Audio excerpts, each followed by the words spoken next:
Akwai wata masarauta mai suna Janariya. An yi wani haziƙin sarki mai ƙarfin mulki, iya da dogari, wanda shine na hannun daman shi.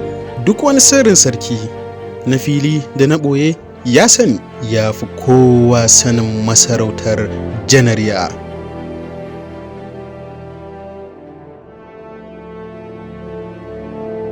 Shi ne dogarin da ya kare ƙasarsa har da na makwabta.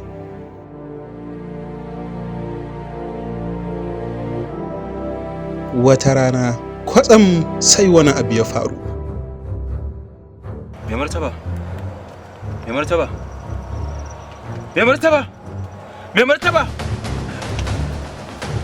Mai martaba! Mai martaba!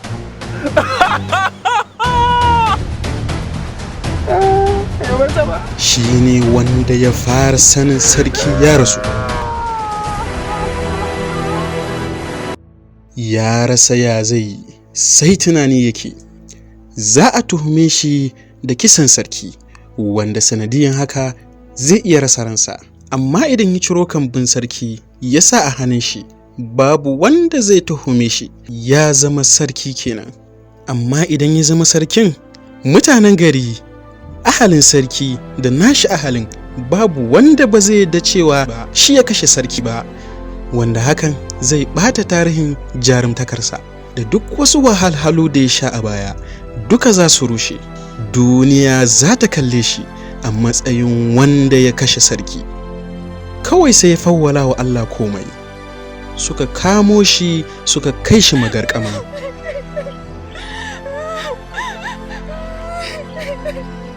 Suka gana masa azaba sosai.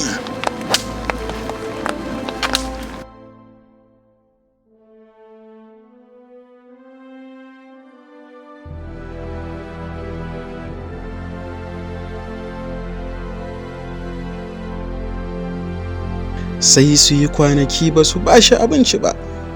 Idan kwa yunwa ta yi yunwa, sai dai ya ci ciyawa.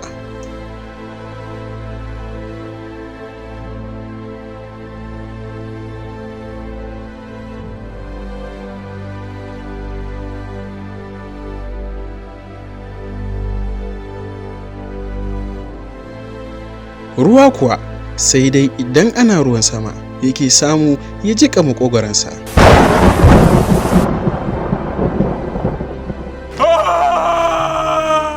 Sun hana kowa ya ji ganin shi, hatta ma iyalan shi.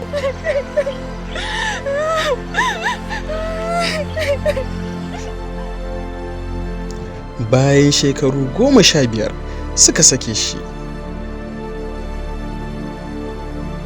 Wata rana ya fito ya ga gari ba lafiya.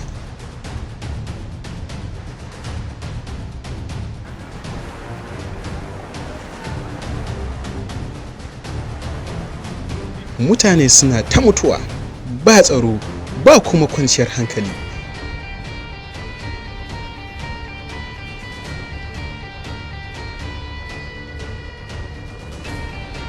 Har sai da ya yi ƙwalla duk da jarumtakarsa.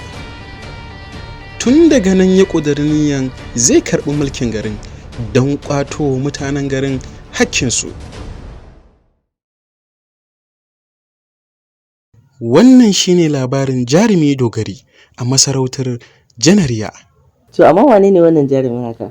Ai ba wani bane illa Mejo Hamza Al-Mustafa. Amma baba a ganina tunda shi ya fi kowa sanin ƙasar nan, shi ya kamata ya zama shugaban ƙasa. Wai kai ma kenan yaro da na baka labarin a tsakaice.